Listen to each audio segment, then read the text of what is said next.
फिर कहते हैं औरत कार्ड। औरत कार्ड क्या है?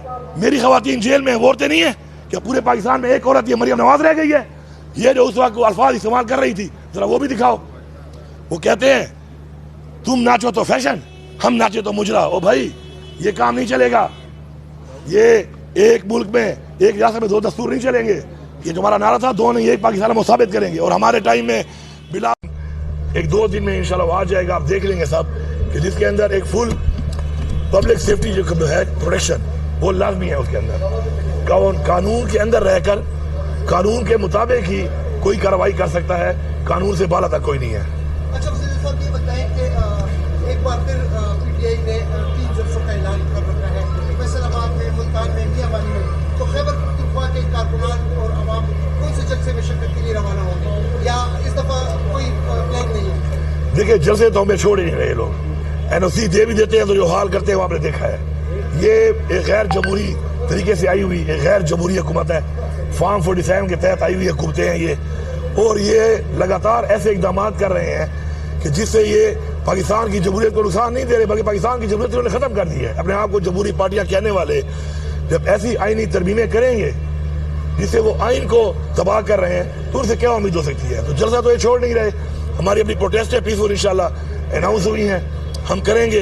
जहाँ जहाँ पे हमें हुक्म मिलेगा जाने का, इंशाल्लाह हम वहाँ पे जाएंगे, अपना किरदार अदा करेंगे। ये रुकावटें डालते हैं, ये तशद्दुद करते हैं, ये आंसू गैसों के साथ अब गोलियां चलाना शुरू हो गए हैं। और लेकिन ये गोलियां, ये आंसू गैस, ये तशद्दुद हमारा टाइम ज़ाया करके हमें लेट तो कर सकता है, लेकिन अपने मकसद से हमें हटा नहीं सकता।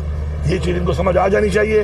हमारा एक मकसद है, इस आइन की पासदारी, आइन का तहफ़्फ़ुज़, कानून की बालादस्ती, पाकिस्तान में हकीकी जमहूरियत।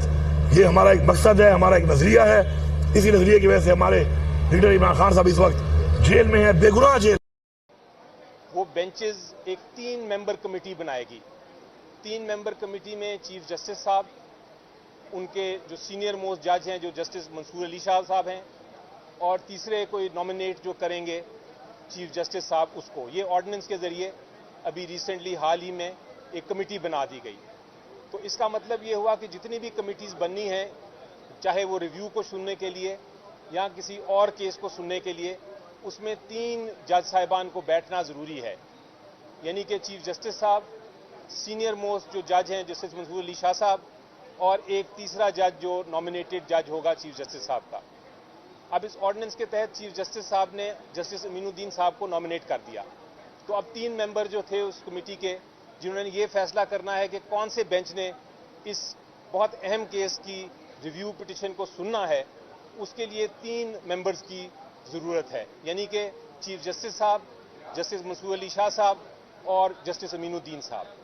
लेकिन जब ये फैसला करने बैठी कमेटी कि कौन सा बेंच सुनेगा इस रिव्यू को, जो 19वीं कमेटी की मीटिंग थी, उस कमेटी की मीटिंग में जस्टिस मंसूर अली शाह साहब ने कहा कि मैं अवेलेबल नहीं हूं बैठने के लिए। चुनाचे जब वो कमेटी में 2 मेंबर्स रह गए, तो कमेटी कोई फैसला नहीं कर सकती हमारी नज़र में कि कौन सा बेंच होना चाहिए और कौन सा नहीं होना चाहिए। लेकिन बहरहाल चीफ जस्टिस साहब और जस्टिस अमीनुद्दीन साहब बैठे, और उन्होंने 2 मेंबर्स ने, तीसरा मेंबर जस्टिस मंसूर अली शाह उस कमेटी मीटिंग में नहीं थे, उन 2 मेंबर्स ने तश्कील दे दी आज के 5 मेंबर बेंच की, जिसमें जस्टिस मुनीब अख्तर साहब भी शामिल थे, क्योंकि वो ऑथर जज थे। हमने फैसला किया कि हम ऑब्जेक्ट करेंगे, हम इतराज़ करेंगे इस कमेटी की तश्कील, इस कमेटी